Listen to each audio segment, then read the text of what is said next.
வணக்கம் மக்களே, நீங்கள் பார்த்து கேட்குறது நமக்கு கம்பெனி நாங்கள் ஹோஸ் இந்த பார்த்துக்கான இன்ட்ரெஸ்டான சூப்பர் இன்ட்ரெஸ்ட் வந்து பார்க்க போகிறோம். நிறைய இன்ட்ரெஸ்டான அப்டேட்ஸ் இருக்குது. அந்த வகையில் ஃபஸ்ட்டு நம்ம மார்வல் கிட்ட வந்து போயிடலாமா? ஸோ மார்வல் இப்போதைக்கு அவங்களுடைய ஸ்பைடர்மேன் 4 ப்ரீ ப்ரொடக்ஷன் ஒர்க் ரொம்ப ஹெவியாக பண்ணிட்டு இருக்காங்க. இப்போதைக்கு ஆக்சுவலாக அந்த ப்ரொடக்ஷன் டைட்டில் வந்து பார்த்தீங்கன்னா கொடுத்துருக்காங்க. இந்த ஒர்க்கிங் டைட்டில்னு சொல்லுவாங்களே, ஸோ அந்த மாதிரி Spiderman 4 working title blue OSS தான். என்ன சம்மந்தம் இல்லாமல் டைட்டில் கொடுக்குறாங்க அப்படின்னு நீங்கள் யோசிக்கிறதுன்னு புரியுது. இது ஒர்க்கிங் டைட்டில் அவ்வளோதான். இதை வச்சு நம்ம பெருசாக ஸ்டோரியை ப்ரெடிக்ட் பண்ண முடியாது. இது கண்டிப்பாக அந்த அஃபிஷியல் டைட்டில் கூட மாறுபட்டு தான் வச்சிருக்காங்க. பட் ப்ளூ ஓஎஸ்எஸ்ன்னு சொல்லி அவங்க ஸ்பெஷலாக கொடுக்கறதுக்குன்னு ஏதாவது ஒரு காரணம் இருக்கும்ல. ஸோ காமிக்ல ஆக்சுவலாக ஸ்பைடர்மேன் ப்ளூங்கிற ஒரு தனி இஷ்யூ இருக்கு. ஸோ அதில் நம்ம ஸ்பைடர்மேன் டிப்ரெஷன் ஸ்டேஜில் இருப்பார். ஏன்னா அவருக்கு அவருடைய பழைய காதலி ஞாபகம் வந்திருப்பான், குவென் ஸ்டேசி. அதை கடந்து வரணும் அண்ட் அவருடைய பல வில்லன்கள் கிட்ட இருந்து இவருடைய அந்த டிப்ரெஷன் ஸ்டேஜை எப்படி கடந்து வராரு அப்படிங்கிறது தான் பேசிக் அவுட்லைனாக இருக்கும். அந்த ஒரு 6 இஷ்யூ காமிக்குது. அதில் ஸ்பைடர்மேன் ஆக்சுவலாக டிப்ரெஷனில் இருப்பார். அண்ட் இப்போவுமே டெக்னிக்கலாக நம்ம ஸ்பைடர்மேன் பார்த்தீங்கன்னா அவருடைய கடைசி ஸ்டேஜ் டிப்ரெஷனில் தான் இருக்காரு. ஒருவேளை அது சிம்பிளைஸ் பண்ணுறதுக்காக ஸ்பைடர்மேன் ப்ளூ ஓஎஸ்எஸ்ன்னு கொடுத்துருக்கலாம். அது மட்டும் இல்லாமல் ஸ்பைடர்மேன் 4ல் குவென் ஸ்டேசி வர மாதிரி ஒரு ரூமை சுற்றிட்டு இருக்கு. ஒரு அதுவுமே ஹிண்ட் பண்ணுறாங்களோ என்ன கேட்டிங்கன்னா, குவெனுக்கு பதிலாக பிளாக் கேட் வந்தால் நல்லாயிருக்கும். அதை பண்ணுறாங்களா இல்லைன்னு பொறுத்து பார்ப்போம். பட் இப்போதைக்கு Spiderman 4 working title blue OSS தான். இது என்னவா இருக்குன்னு சொல்லி உங்களுக்கு ஏதாவது கெஸ் இருந்தால் கிழக்காம பண்ணுங்க. நம்ம டென்சல் வாஷிங்டன் இப்போ லேட்டஸ்ட்டாக கிளாடியேட்டர் 2ல எல்லாருமே பார்த்துருப்பீங்க. அமேசிங்கான ஒரு ஆக்டர். இப்போதைக்கு அவருடைய ரிட்டையர்மெண்ட் பிளானை அனௌன்ஸ் பண்ணியிருக்காரு. ஒரு 5 படங்கள் நடிச்சுட்டு ரிட்டையர் ஆக போறாராம். அந்த 5 படங்களில் பிளாக் பேந்தர் 3 ஒன்றுங்கிறத அஃபிஷியலாகவே கன்ஃபார்ம் பண்ணியிருக்காரு. ரைன் கோக்லர் இப்போதைக்கு பிளாக் பேந்தர் 3க்கான ஸ்கிரிப்ட் ரைட்டிங் பண்ணிட்டு இருக்காராம். அதில் தனக்கான ஒரு ஸ்பெசிஃபிக் ரோல் எழுதிட்டு இருக்க மாதிரியும் சொல்லியிருக்காரு. So which means Black Panther 3 is happening and Ryan Coogler தான் அதை ரைட் அண்ட் டைரக்டுமே பண்ண போறாரு. பட் எப்போ இது மல்டிவர்ஸ் ஆக முடிச்சிட்ட அப்புறம் வருமா இல்லை மல்டிவர்ஸ் ஆக முடிகிறதுக்கு முன்னாடியே வருமா? டூம்ஸ்டே அண்ட் சீக்ரெட் வார்ஸுக்கு நடுவில் செட் பண்ணுவாங்களா மாட்டாங்களான்னு சொல்லி ஏகப்பட்ட கேள்விகள் இருக்கு. எனக்கு என்னமோ பாசிபிள் இது அடுத்த சாகல வருமோன்னு தான் தோணுது. இல்லை சீக்ரெட் வார்ஸுக்கு முன்னாடி பிளேஸ் பண்ணுறதுக்கான வாய்ப்புகளும் அதிகமாக இருக்கு. என்ன பண்ண போறாங்கன்னு ஐடியா இல்லை. பட் கண்டிப்பாக ஒரு புது பிளாக் பேந்தரை உள்ள கூட்டிட்டு வந்து ஆகணும். ஷூரி இப்போதைக்கு பிளாக் பேந்தராக இருந்தாலும் டிச்சாலா பிளாக் பேந்தர் ஒரு குட்டி பையனை இன்ட்ரடியூஸ் பண்ணியிருந்தாங்களே. சாபம் பாசிபிள் இந்த டூம்ஸ்டே பிரச்சனையில் வளர்ந்துட்டான், டைம் ட்ராவல் பண்ணி வளர்ந்துட்டான். ஸோ இப்போதைக்கு நம்ம டைம் லைனுக்குள்ள மாட்டியிருக்கான். அவன் தான் நம்மளுடைய புது டிச்சாலா அப்படிங்கிற மாதிரி ஒரு கதையை அழகாகவே எழுதலாம். ஸோ நல்லா இருக்கும்னு தோணுது. அண்ட் டென்சல் வாஷிங்டன் பாசிபிளி அச்சிபேன்னு சொல்லப்படுற வில்லன் பிளே பண்ணுறதுக்கான வாய்ப்புகளும் அதிகமாக இருக்கு. எல்லாம் சொல்ல முடியாது. ஃபர்ஸ்ட் பிளாக் பேந்தரே இவர் தாங்கிற மாதிரியும் கதை எழுதப்படலாம். பஷிங்கா அது ஒரு மென்டர் ரோல் வந்து பார்த்தீங்கன்னா ப்ளே பண்ணுறதுக்கான சான்சஸ் அதிகம். பட் எப்படி பார்த்தாலும் இவர் பிளாக் பேந்தர் 3ல ஒன் அண்ட் டன்னாக தான் இருக்க போறாரு. தொடர்ந்து எம்சியூக்குள்ள கண்டினியூ அதுக்கான வாய்ப்பே கிடையாது. அந்த சமயத்தில் நீங்கள் என்ன நினைக்கிறீங்க? எந்த ரோலில் டென்சல் வாஷிங்டன் சூட் ஆகும்னு சொல்லி தோணுதோ அதை மறக்க வைக்கலாம் பண்ணி கொடுங்க. லோக்கி ஃபேன்ஸ் இருக்கீங்களா? கண்டிப்பாக இருப்பீங்க. இப்போதைக்கு லோக்கி சீசன் 3க்கான ஒரு ஹிண்ட் வந்து கொடுத்துருக்காங்க. ஹிண்ட் தான் பிராட் விண்டர்பாம் இருக்கார்ல, மார்வல் டெலிவிஷனோட புது ஹெட். அவர்கிட்ட லோக்கியோட கண்டினியூஷன் ஸ்டோரி வருமா, சீசன் 3க்கான வாய்ப்புகள் இருக்கான்னு சொல்லி ஒரு இன்டர்வியூவில் கேட்டதுக்கு சொல்ல முடியாது, நடக்கலாம் அப்படிங்கிற மாதிரி மென்ஷன் பண்ணியிருக்காரு. ஸோ அவ்வளோதாங்க. சிம்பிளாக தேர்ஸ் ஆல்வேஸ் அ சான்ஸுங்கிற வார்த்தையை மட்டும் தான் அவர் சொல்லியிருக்காரு. இதை வச்சு நம்ம 100% லோக்கி சீசன் 3 வரப்போதுன்னு சொல்லி முடிவு பண்ண முடியாது தான். பட் எனக்கு தெரிஞ்சு இந்த phase 4 and phase 5 one of the best சீரிஸாக நீங்கள் லோக்கி கன்சிடர் பண்ணலாம். எந்த அளவுக்கு பாசிட்டிவ் ரிவ்யூஸ் வாங்கிச்சு நல்லாவே தெரியும். ஸோ அந்த அப்படியே விட்டுற மாட்டாங்களே. லோக்கி கண்டிப்பாக ஃபியூச்சரில் அப்பியர் ஆக தான் போறாரு. பட் சீசன் 3 வருமாங்கிறது கேள்விக்குறி. வந்தால் உண்மையிலேயே சூப்பராக இருக்கும். யாரெல்லாம் அதை எதிர்பார்க்குறீங்கன்னு மறக்காம கீழே ஒரு பச்சை கலர் ஹார்ட்டை கமெண்ட் பண்ணுறீங்களா? அடுத்த வருஷம் ஒண்டர்மேன் சீரிஸ் வரப்போகுது. ஸோ அந்த சீரிஸில் மொத்தம் எத்தனை எபிசோட் வரப்போகுதுங்கிறத இப்போதைக்கு கன்ஃபார்ம் பண்ணியிருக்காங்க. 8 எபிசோடா எதிர்பார்த்தது தான். நான் கொஞ்சம் குட்டியாக இருக்கும்னு நினச்சேன். லைக் ஒரு 6 எபிசோடில் முடிச்சிருவாங்கன்னு எதிர்பார்த்தேன். பட் இப்போதைக்கு 8 எபிசோட் சொல்லி கன்ஃபார்ம் ஆகிருக்கு. ஒண்டர்மேன் சம் ஒரு இன்ட்ரெஸ்டிங்கான கேரக்டர். அண்ட் கிடைச்சிருக்க ரிப்போர்ட் படி ஒண்டர்மேனில் இருந்து தான் விஷன் குவெஸ்ட் அந்த ஒயிட் விஷனுக்கான அந்த சீரிஸ் கண்டினியூ ஆகும்னு சொல்கிறாங்க. ஏன்னா ஒண்டர்மேன், ஸ்கார்லெட் விட்ச், ஒயிட் விஷன் 3 பேருமே இன்டெலிக்டாக இருக்க அந்த சமயத்தில் பார்ப்போம் இது என்ன மாதிரி வாண்டா கூட லிங்க் ஆகுதுன்னு. ஆல்சோ நம்ம கெவின் ஃபெய்கே கூட வாண்டா ரிட்டர்ன் ஆகிறதுக்கான வாய்ப்புகள் இருக்குன்னு சொல்லி மென்ஷன் பண்ணியிருக்காங்க. காரணத்தினால ஒண்டர்மேனே சப்போஸ் அந்த வாண்டா ப்ராஜெக்ட்டுக்கான ஒரு லீடப்பாகவும் அமையலாம், சான்சஸ் அதிகம். And finally what if season 3க்கான அஃபிஷியல் ட்ரெய்லர் ரிலீஸ் ஆயிருக்கு. கண்டிப்பாக எல்லாருமே பார்த்துருப்பீங்க நம்புறேன். இதுலேயுமே மொத்தம் 8 எபிசோட் இருக்க போது கன்ஃபார்ம் பண்ணியிருக்காங்க. அண்ட் இதுதான் கடைசி சீசன். டிசம்பர் மாதம் ரிலீஸ் ஆக போது. கண்டிப்பாக ஒரு ஃபன்னான சீரிஸாக இருக்கும் நம்புறாங்க. நிறைய இன்ட்ரெஸ்டிங்கான கேரக்டர்ஸ் காமிச்சிருக்காங்க. ஆகத்தா ஆளலாம் பார்த்தீங்களா, வெள்ளன்னு வந்திருக்காங்க. அண்ட் புதுசாக அந்த சீரிஸில் பர்டி அப்படின்னு சொல்ல போகிற ஒரு தனி சூப்பர் ஹீரோவுமே இன்ட்ரடியூஸ் பண்ண போகிறாங்க. ஸோ போன சீசனில் எப்படி கஹோரியை இன்ட்ரடியூஸ் பண்ணியிருந்தாங்களோ அதே மாதிரி இந்த சீரிஸ்ல புது MCU சூப்பர் ஹீரோ. மார்வல் காமிக்ஸ்ல இப்படி ஒரு கேரக்டரே இல்ல, MCUக்காக உருவாக்குறாங்க. கஹோரி எனக்கு ஒர்க் அவுட் ஆனாங்க. ஏன்னா நல்ல ஒரு இன்ட்ரெஸ்டிங்கான கேரக்டரா இருந்துச்சு. அதே மாதிரி உங்களுக்கு இருக்கும் நம்புறேன். ஸோ பாப்போம் வாட் இஃப் சீசன் 3 நல்லா இருக்கா இல்லையான்னு.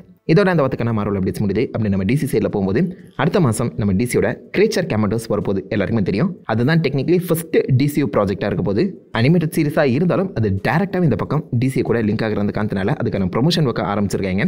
பட் யாருமே கிரேச்சர் கேமண்டோஸை பற்றி ஜேம்ஸ் கன் கிட்ட கேட்காம சூப்பர்மேனுக்கான ட்ரெய்லர் வருமா வராதாங்கிறத மட்டும் கேட்டுட்டு இருக்காங்க.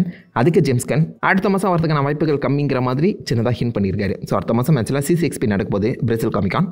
வழக்கமாக எல்லா பிரேசில் காமிகானுக்குமே நம்ம ஜேம்ஸ் கன் அப்பியர் ஆவார். அவருக்கு ரொம்ப ஃபேவரட்டான ஒரு காமிக்கான்னு சொல்லலாம். பட் இந்த வருஷம் அவர் வரமாட்டாராங்க. அவர் வராத சமயத்தில் பீட்டர் சாஃப்ரானும் அட்டன் பண்ண மாட்டாராம். ஸோ டெக்னிக்கலாக டிசியூக்கான பேனலே இல்லைங்கிறத கன்ஃபார்ம் பண்ணியிருக்காங்க. கண்டிப்பாக மார்வல் அட்டன் பண்ண போகிறாங்க, டபிள்யூபியும் அட்டன் பண்ணுறாங்க. ஆனால் டிசியூக்கு மட்டும் பேனல் இல்லை. ஏமாத்திட்டாய்களை நம்மளை ஏமாத்திட்டாய்க.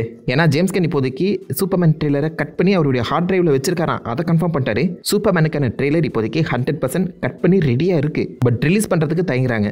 பிரேசில் காமிக்கான் ஒரு பர்ஃபெக்ட் ஆப்பர்ச்சுனிட்டி. மேபி இவங்க டிசி பேனல் அட்டன் பண்ணாமலே ட்ரெய்லர் ரிலீஸ் பண்ணுறதுக்கான சான்சஸ் அதிகம். ஏன்னா டபிள்யூபி சைடில் பெரிய எந்த ஒரு ப்ராஜெக்ட் இல்லாத சமயத்தில் சூப்பர்மேனை வச்சு மட்டும்தான் ஹைப் அடுத்த வருஷத்துக்கு கிரியேட்டே பண்ண முடியும். நல்ல ஒரு ஆப்பர்ச்சுனிட்டி, மிஸ் பண்ண மாட்டாங்க நம்புறேன். So Superman trailer possibly Brazil காமிக்கானுக்குள்ளே வரலாம். வந்தால் நல்லாயிருக்கும். அப்படி இல்லைனா அடுத்த வருஷம் சூப்பர் போல் தான். அது வரைக்கும் காத்துட்டு இருக்கணும். வேறு வழி என்ன, காத்துட்டு இருப்போம். பட் அதுக்கு முன்னாடியே பீஸ் மேக்கர் சீசன் 2 ட்ரெய்லர் வந்துடும் தோணுது. ஸோ பிரேசில் காமிக்கானில் சூப்பர்மேனுக்கு பதிலாக இந்த பீஸ் மேக்கர் ட்ரெய்லர் வரதுக்கான சான்சஸ் அதிகம். அதை இப்போ லேட்டஸ்ட்டாக ஹிண்ட் பண்ணவே ஆரம்பிச்சிருக்காங்க. ஒரு குட்டி கிளிப் வந்து ப்ளே ஆகியிருக்கு. அதில் இந்த பீஸ் மேக்கரும் அவருடைய டீம்மேட்ஸும் ஒன்றா சேர்ந்து ஃபன் பண்ணுற மாதிரி தான் காமிச்சிருக்காங்க. அண்ட் முக்கியமாக இந்த சீரிஸோட வில்லன் ரிக் ஃப்ளாகை டீஸ் பண்ணியிருக்காங்க. ரிக் ஃப்ளாகை நீங்கள் டிசியூ கிரேச்ச கமெண்ட்ஸ்லேயே பார்த்துருவீங்க. இதில் ரிக் ஃப்ளாக் சீனியர் அந்த லுக் வந்து பார்த்தீங்கன்னா தெளிவாகவே காமிச்சிருக்காங்க. இவர் தான் இந்த சீரிஸோட வில்லனாக வர போகிறாரு. ஜஸ்ட் ஒரு 5 to 10 seconds கிளிப், அவ்வளோதான். இது போன சீசனோட கண்டினியூஷனாக இருக்க போதா இல்லை கம்ப்ளீட்டாக செப்பரேட்டான ஒரு சீசனான்னு சொல்லி சுத்தமாக ஐடியா இல்லை. என்ன மாதிரி கதை கொண்டு போகிறாங்கன்னு பொறுத்தது பார்த்தா தான் தெரியும். பட் அந்த வில்லனை மட்டும் டீஸ் பண்ணியிருக்காங்க. ஸோ நல்லா இருந்தால் ஓகேங்க. பார்ப்போம் இந்த பீஸ் மேக்கர் சீசன் 2 இல்லை சூப்பர்மேனா ஃபர்ஸ்ட் வருதுன்னு. ஆல்சோ இப்போதைக்கு டிசியோட பேட்மேன் யாராக இருக்குன்னு சொல்லி ஒரு சின்ன ஹிண்ட் மட்டும் கிடச்சிருக்கு. அது டிசி எக்ஸிக்யூட்டிவ்ஸ் கிட்டேருந்து நம்ம டெட்பூலோட ஒய்ஃப் பிளேக் லைவ்லி கிட்டேருந்து கிடச்சிருக்கு. பிராண்டன்ஸ் கிளீனர் இப்போ லேட்டஸ்ட்டாக ரிலீஸ் ஆன அந்த பிளேக் லைவ்லி படத்தோட ஹீரோ அவர் தான் இப்போதைக்கு அவங்க அடுத்த பேட்மேனாக வந்தால் நல்லா இருக்குங்கிற மாதிரி புஷ் பண்ணியிருக்காங்க. ஜேம்ஸ் கன் கிட்ட டைரெக்டாகவே ரெக்கமெண்ட் பண்ணியிருக்காங்க. ஸோ டிசி பேட்மேனுக்கான அந்த டேடல் ஒரு பக்கம் போயிட்டு இருக்கு தான். இவர் செட் ஆவாரான்னு தெரியல. பட் அந்த சாம் இருக்கு. ஆல்சோ ஒரு மிட்-ஏஜ்டு பேட்மேனை தான் தேடிட்டு இருக்க மாதிரி சொல்கிற அந்த காரணத்தினால பர்ஃபெக்டாக செட் ஆகும்னு தோணுது. ஜென்சன் ஆக்கல்ஸ் தான் ஃபேன்ஸ் நிறைய பேர் எதிர்பார்த்துட்டு இருக்காங்க. வந்தால் நல்லாயிருக்கும். பார்ப்போம் யாராவது டிசி பேட்மேனை கேஸ் பண்ண போகிறாங்கன்னு. பட் டிசி பேட்மேனை தாண்டி மேட்ரிஸ் பேட்மேனுக்கான ஹைப் இப்போதைக்கு வேற மாதிரி எகிரி இருக்கு. அதுக்கு முக்கிய காரணம் இந்த பென்குயின் தான். இந்த பென்குயின் சீரிஸோட ஃபினாலே 9.7 ரேட்டிங் வாங்கியிருக்கீங்க. இது வரைக்கும் எந்த ஒரு டிவி ஷோ எபிசோட்ஸும் அவ்வளோ ரேட்டிங் வாங்கினதே கிடையாது. இது ஒரு மிகப்பெரிய ஹைப்பை பேட்மேன் 2க்கு கிரியேட் பண்ணியிருக்கேன். அண்ட் இப்போதைக்கு காலின் ஃபெரல் பேட்மேன் 2 அண்ட் பேட்மேன் 3 ரெண்டு படங்களையுமே நான் பேராம அப்படிங்கிற ஒரு விஷயத்தை கன்ஃபார்ம் பண்ணியிருக்காரு. இதன் மூலியமா பேட்மேன் 2 மட்டும் இல்லை பேட்மேன் 3யுமே வரப்போகுது. அண்ட் ரெண்டுலையுமே பென்குயின் அப்பேராகவும் போகிறாரு. அண்ட் இந்த அளவுக்கு ஒரு ஹை பிரைஸ் இந்த பென்குயின் கிடைச்சிருக்க அந்த காரணத்தினால HBO Max இந்த பென்குயின் சீசன் 2 எடுக்கலாமா வேணாமா சொல்லி ஒரு முடிவில் இருக்காங்களா. ஸோ இது எல்லாமே எனக்கு தெரிஞ்சு பேட்மேன் 2க்கு அப்புறம் தான் நடக்கும் நம்புறேன். பேட்மேன் 2 2026 தான் வருது. அது வரைக்கும் காத்துட்டு இருக்கணும். பட் அந்த படத்துக்கான ஹைப்பை இப்போதைக்கு வேற மாதிரி பென்குயின் ஏற்றி விட்டுருக்கு. ஒரு தரமான சம்பவங்க. யாராவது பார்க்காம இருந்தீங்கன்னா மறக்காம பென்குயின் செக் பண்ணி பாருங்க. இதோட டிசி அப்டேட்ஸ் முடியுது. அப்படி நம்ம ஹாலிவுட் சைடில் போகும்போது Mike Tyson versus Jake Paul fight யாரெல்லாம் பார்த்தீங்க. ஒரு போரிங்கான மேட்சாக இருந்தாலும் ஃபைனலாக மைக் டைசனை தோக்கடிச்சு ஜேக் பால் ஜெயிச்சிட்டாரு. நெட்ஃப்ளிக்ஸில் தான் இதை வந்து பார்த்தீங்கன்னா லைவ் ஸ்ட்ரீம் பண்ணியிருந்தாங்க. ஃபேன்ஸ் மத்தியில் ஒரு மிகப்பெரிய ஏமாட்டம் தாங்க. மைக் டைசன் ஜெயிச்சது தான் நல்லா இருந்திருக்கும். பட் எனிவேஸ் இப்போதைக்கு இதை பேஸ் பண்ணி ஒரு படத்தை எடுக்கிறதா பிளான் பண்ணி வச்சுட்டு இருக்காங்களா. ஏன்னா அது கிட்டத்தட்ட ஒரு கல்ச்சரல் ஈவென்ட் மாதிரி மாதிரி இருக்கு. ஸோ படமாக வருமானு தெரியல. இது ஆக்சுவலாக அந்த ராக்கி 6ஓட ஸ்கிரிப்ட் தான். இந்த ஃபைட்டை யாராவது படமாக பார்க்கணும்னு ஆசைப்பட்டீங்கன்னா ராக்கி 6 போய் ட்ரை பண்ணி பாருங்க. எக்ஸாக்டாக சேவாக தான் இருக்கும். எனக்கு ஏமாற்றம் தாங்க. ஐன்மைக் தோத்துல உங்களுக்கு எப்படி how to train your dragon fans இருக்கீங்களா. அந்த படத்துக்கான லைவ் ஆக்ஷனை கன்ஃபார்ம் பண்ணியிருக்காங்க. அப்புறம் கேட்குறீங்களா, எடுத்து முடிச்சிட்டாங்க. அந்த படத்துக்கான ட்ரெய்லரும் ரெடியாக இருக்குது. நிறைய டேட்டஸில் வந்து பார்த்தீங்கன்னா போட்டு கட்டிட்டு இருக்காங்களா. அதை பற்றினா அஃபிஷியல் லீக்ட் லுக்லாம் இப்போதைக்கு கிடச்சிட்ருக்கு. ஹிக்கப்கான ஃபர்ஸ்ட் லுக்கை மட்டும் அஃபிஷியலாக ரிவீல் பண்ணியிருக்காங்க. ஐ மீன் நீங்கள் அந்த கார்ட்டூனில் என்ன மாதிரி பார்த்தீங்களோ அதை அப்படியே ரீக்ரியேட் பண்ணியிருக்காங்க. டூத்லஸும் exactly same 1:1 same recreation. So என்ன கேட்டிங்கன்னா பாசிபிளி நீங்கள் இந்த அனிமேட்டட் படத்தில் என்ன மாதிரி விஷயங்களாக பார்த்துருப்பீங்களோ அதை அப்படியே எக்ஸாக்டாக ரீக்ரியேட் பண்ண போகிறாங்க தான் தோடுது. ஒரு பக்கம் அது நல்லா இருந்தாலும் இன்னொரு பக்கம் இதுக்கு பேசாமல் அனிமேட்டட் படத்தையே பார்த்துட்டு போயிடலாமே. அதை பேசாமல் ரீமேக் பண்ணியிருக்கலாம். நல்ல ஒரு ஹெச்டி டெக்ஸ்சர்ஸ்லாம் போட்டு ரீமேக் பண்ணியிருக்கலாம். லைவ் ஆக்ஷனாக ரீக்ரியேட் பண்ணுங்கிற அவசியம் கிடையாது. பட் இதுவும் படமாக தான் வரப்போகுது. எனக்கு அந்த யூனிவர்ஸ் ரொம்ப ஃபேவரட் ஆனது.